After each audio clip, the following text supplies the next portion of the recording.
Four signs that you are in survival mode. We all experience moments in life that make us question what we want and who we are. When this happens, exhaustions, frustrations, and disconnections become our new norm. Even lying in bed sometimes feels like another task on our never-ending to-do list. But if this is happening to you and it occurs for more than a day, week, or month, there's a good chance you might be living in survival mode. When you are in survival mode, you are just trying to get through the day. Survival mode means there is no long-term or medium-term plan. It is all about getting through the next 24 hours. The end of the week feels like a long way off. When you are stuck in survival mode, you feel like you'll never dig yourself out of the hole. You barely have the resources to answer a phone, return calls, and meet urgent deadlines. In fact, you spend a lot of your time trying to extend those deadlines or coming up with bullshit excuse for having missed them. Your body and mind enter the autopilot, and you do what you need to get by. While you may think this is a productive way to live, the missed deadlines, recurring mistake, and lack of focus say otherwise. It's not always easy to know when you are in it, especially after prolonged exposure to stress like the pandemic, but it will positively impact your life to learn how to get out of it. Why is it dangerous? Well, imagine this scenario. You're on a hike and you see a wolf. How do you feel? What do you do?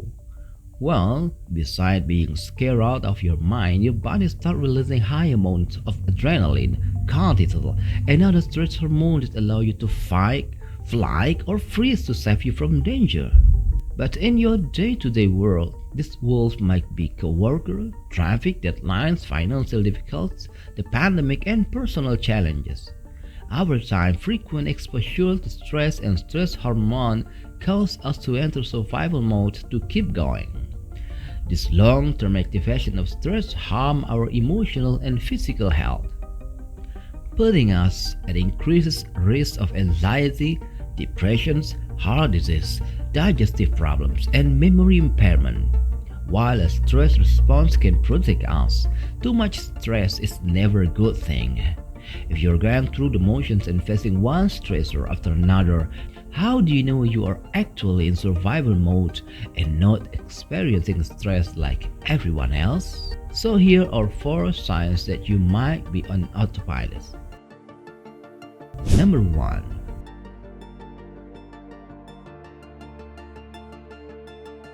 Fatigue. The mental fatigue you feel is called cognitive dulling, and you are not alone if you are experiencing it. Someone asks you a simple question and you snap. Common tasks like washing the dish feel impossible to accomplish. Constant virtual meeting on camera leave you feeling drained and make it difficult to concentrate on other duties. If you have experienced any of those scenarios, or simply a shift in emotional state and decline in performance, mental health experts at the University of Texas Health Science Center at Houston said you could be experiencing a cognitive dulling. What is cognitive dulling? Cognitive dulling is a form of mental fatigue that leads to difficulty concentrating, decreased productivity, and a decline in emotional and mental health. It is the result of our bodies being in survival mode for the past year during the COVID-19 pandemic and enduring heightened stress levels, change in routine and environment, and fear of the future. Cognitive dulling can affect performance at work and home. If you are working from home, do you stop working at 5 p.m.? Many are working longer hours because they work through the time that you would typically be commuting home. Am I ready to end of the day, or could be I doing more? Becomes another decision that needs to be made.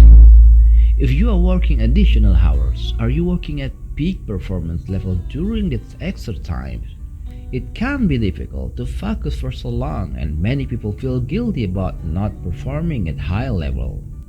There's a sense of I am fortunate to have a job, so I need to do my best. And with our minds and bodies already going through so much, it can be difficult to manage it all.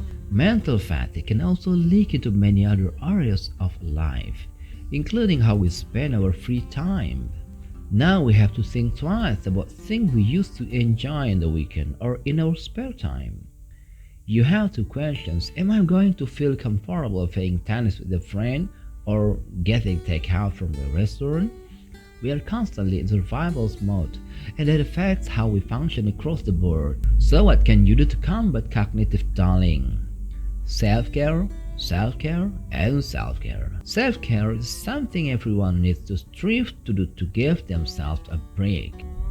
Options include practicing mindful meditations, meal prepping so you can maintain a good diet, doing a hobby you enjoy, going on vacation or staycations, taking a bath, playing with your kids or pets, going for a walk, or reading, just taking some time every day to not have to think can do wonders for your mental health. Manage stress in one area of your life. Take pressure of perfections. Don't let perfect be the enemy of good. With so much going on, just do your best and strive for good rather than perfect. Reduce the amount of decisions you have to make. For example, to make meal planning easier, prepare enough meals for the week over the weekend. Number 2.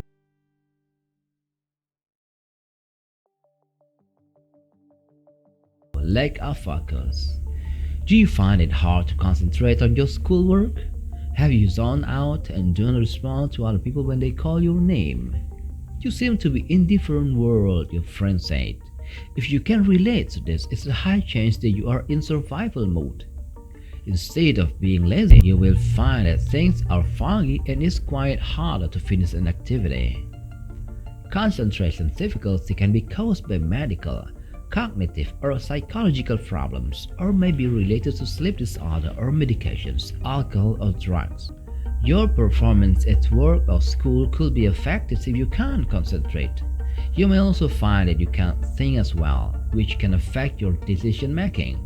A number of medical conditions may contribute to or cause inability to concentrate. It is not always a medical emergency, but being unable to concentrate can mean you need medical attention. Seek immediate medical attention if you experience any of the following symptoms in addition to being unable to concentrate: loss of consciousness, numbness or tingling on one side of your body, severe chest pain, severe headache, sudden unexplained memory loss, unawareness of where you are. So how to fix it? Treatment: ways to end brain fog.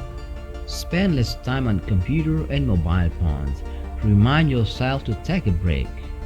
Positive thinking: reduce stress or change your diet. Get enough sleep, 7 until 8 hours a day. Go to bed at 10 p.m. or no later than midnight. Doing some regular exercise and avoid alcohol, smoking and drinking coffee in the afternoon. Number 3. You make impulse decisions. Impulsivity is a personality dimension described as acting without thinking, and is associated with several psychiatric and personality disorders, including mania, substance abuse, and antisocial personality disorder. There are signs and symptoms that may point to an impulse control disorder in some individuals.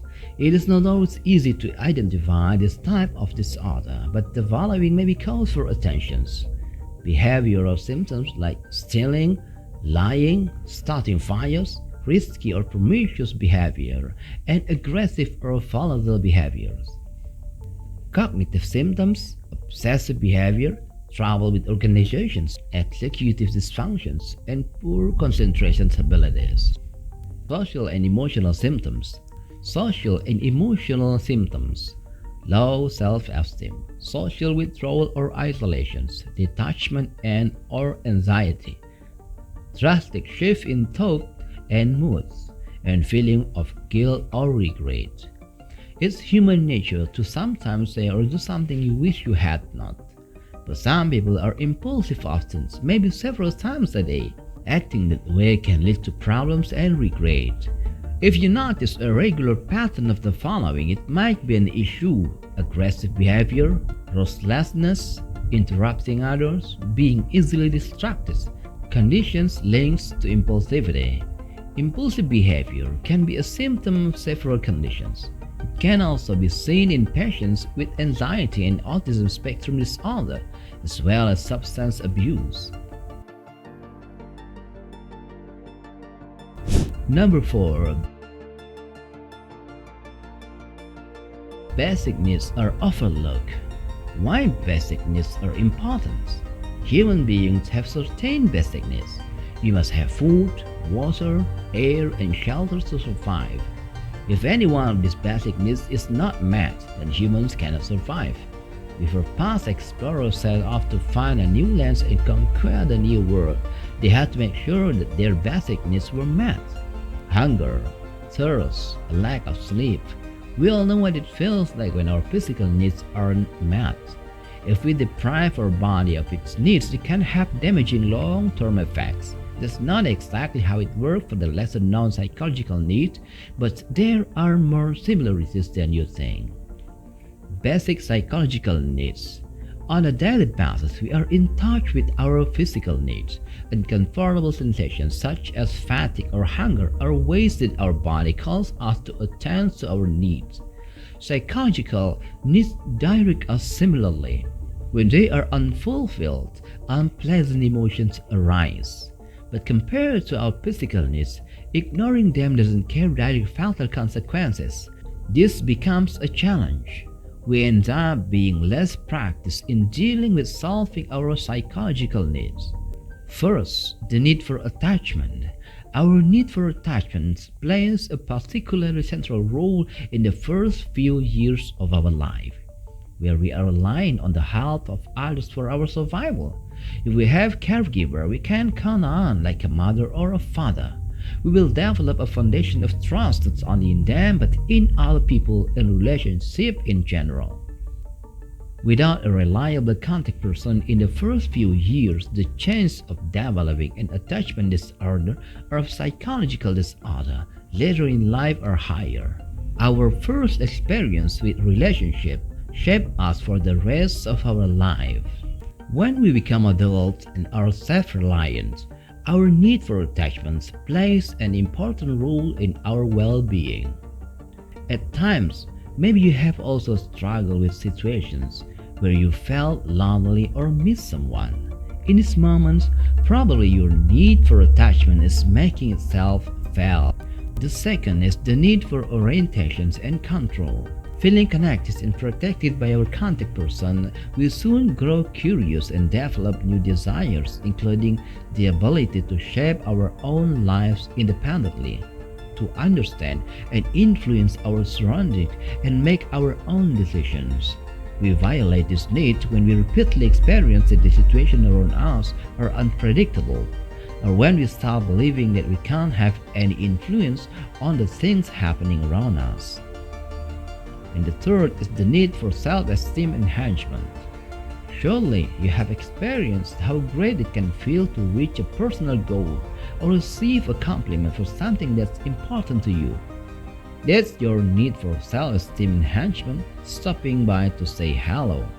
This is a yearning we know since childhood, to perceive ourselves as a competent, good, and appreciated by others. This need is fulfilled in different ways. For example, if we grow up in an environment that puts faith in us and recognize the effort we put into things. At the same time, we know when people communicate to us that our failure not lessen or value but rather help us grow and learn.